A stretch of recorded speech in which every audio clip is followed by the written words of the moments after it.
Tracy McGrady was one of the best basketball scorers ever. When he was at his best, he scored 32 points every single game for a whole season. He once scored 62 points against the Wizards, and another time he only needed 33 seconds to score 30 points and make NBA history. Bowen is all over. Foul is picked up. McGrady over Bowen for McGrady for the win. Applause to go. Tracy came into the NBA when he was just 18 years old. He was definitely one of the most talented and exciting high school players of his whole time. But guess what?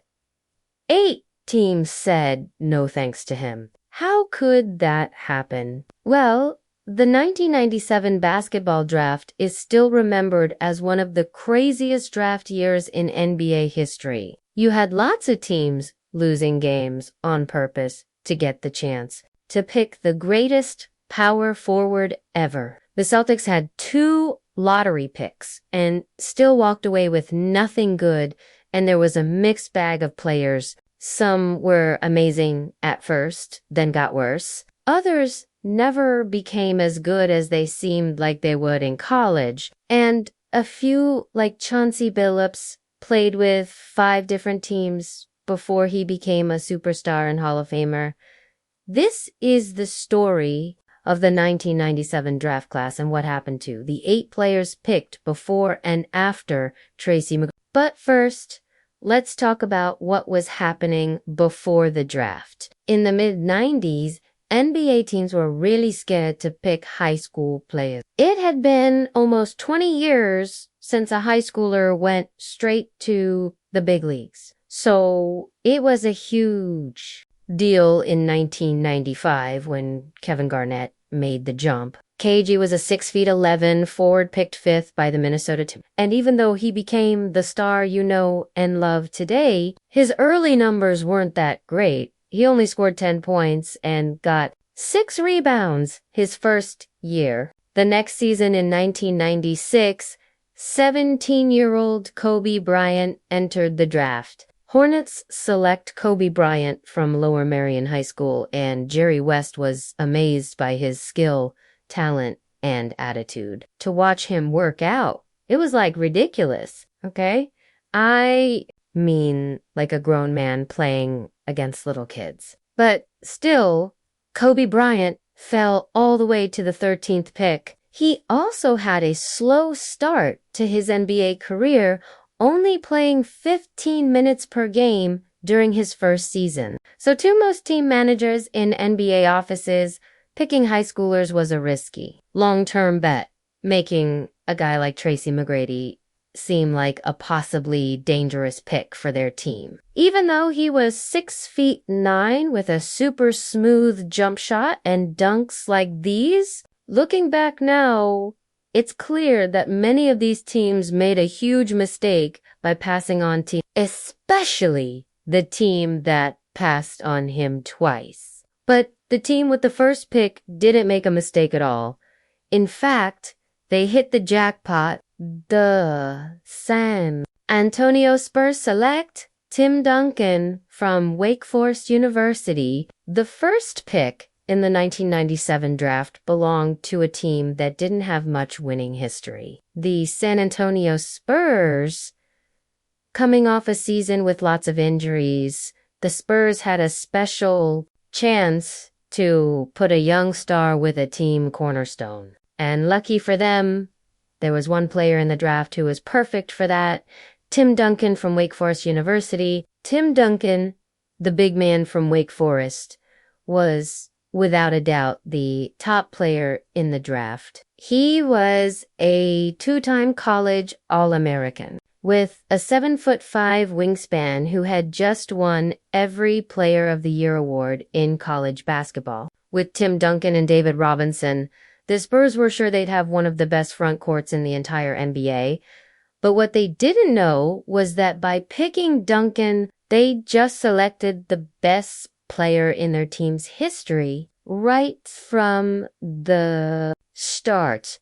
Duncan's defense made the Spurs one of the best teams in the league, blocking 2.5 shots and getting nearly 11 rebounds per game. That was enough to help Timmy D finish 5th in Defensive Player of the Year voting just as a rookie, helping him become the first rookie center to make an All-Star game since Shaquille O'Neal over getting her. Actually, no rookie since Larry Bird had made All-NBA first team, and Duncan did that goal not just his first year, but the next 12 seasons, making All-Defense each of those years too. Believe it or not, with Duncan, the Spurs made the playoffs for 22 straight years, and over those 22 years, Timmy D battled some of the game's most legendary teams, like the Thunder, back when they had 3 MVPs, now has a mismatch with Jackson and gets the role with the Heat when Duncan was already 38 years old. Duncan across the lane. Nidia. What a pass to Duncan around the league. Tim Duncan became known as the big fundamental, a quiet killer who beat his rivals with just a stare. I remember running back down court and Timmy looked up at me. He just looked at me and didn't say anything. He just looked at me, and over his whole career, he won 5 NBA championships, taking home 3 finals MVPs. Duncan is not only seen as the greatest Spur of all time, but also maybe the greatest power forward to ever play the game. You better than Duncan. No, Tim Duncan is the greatest power forward ever. Tim Duncan was a 15-time All-Star, 2-time MVP, and by the end of his career, a first-choice admission to the Basketball Hall of Fame.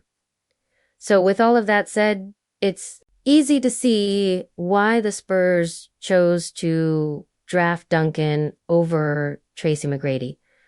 But did you know they almost became teammates at one point? Very close. Bruce says to signing Duncan in the summer of 2000 when T-Mac and Grant Hill both joined the team. Bruce said that Magic head coach Doc Rivers said no to Tim's request during the talks that his family could join the team playing on some flights to games, and that is when Rivers lost Tim Duncan. Ooh. Anyway, on to the second pick. With the second pick in the 1997 NBA draft, the Philadelphia 76ers select Keith Van Horn from the University of Utah. With the second pick in the 1997 draft, the Philadelphia 76ers picked Utah legend Keith Van Horn. Keith was a 6'10", sharp-shooting wing who was named first-team out-conference all 4 years of college, making him the natural choice for the second pick. But there was one small problem. During his interview before the draft, Van Horn told the Sixers he didn't want to play for the team, saying the team lost too much and wouldn't be a good fit with their offensive superstar Allen Iverson. Because of this, Van Horn refused to work out for the team and told them to move on from their pick, which is exactly what they did on draft night, sending Van Horn to the New Jersey Nets.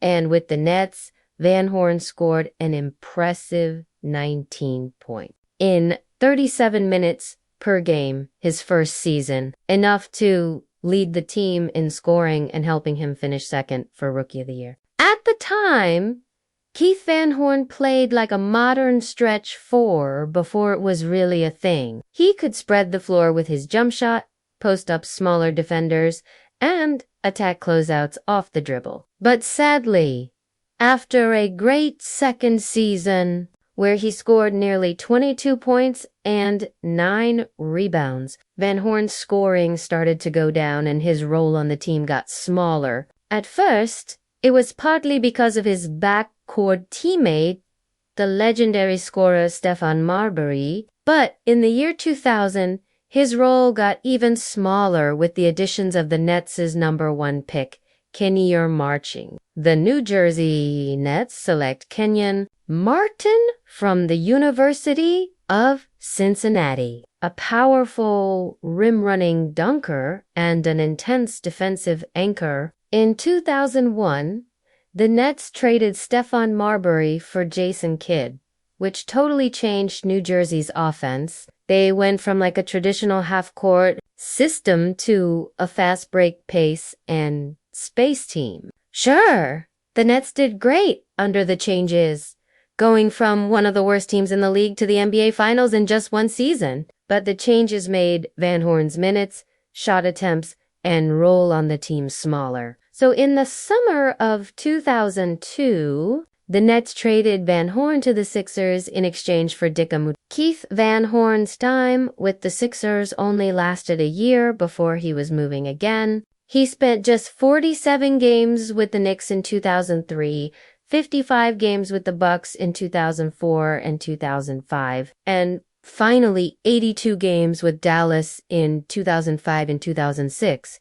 It seemed like no matter where Van Horn landed, he couldn't find a home because of the constant moving that came with being traded over and over again. Van Horn decided to retire when he was just 31 years old. He realized that his $88 million career earnings was plenty and his family was more important than trying to stay in the league. Pretty respectable, if you ask me. Still, this makes you wonder what would have happened if the Nets had picked Tracy McGrady at the number 2 spot. With Tracy's slow development, the Nets probably would have struggled a lot during his first few seasons. But by 2001, when they made a run to the finals, McGrady could have been what they needed to battle Kobe and the Lakers. Still, it's hard to imagine Tracy alone would have had enough to help the Nets beat one of the most powerful teams of the 21st century. Shaq at the time was just too much of a force. But this next player,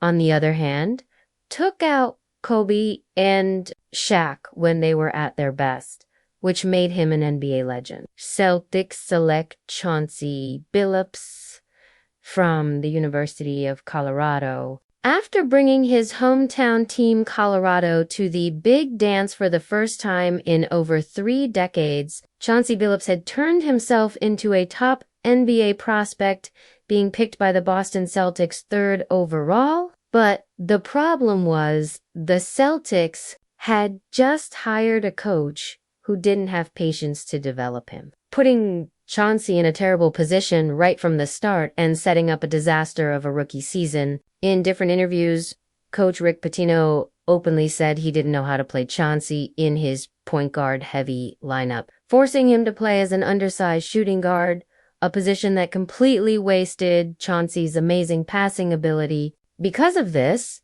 Pitino gave up on Billups just 5 games into his rookie season and traded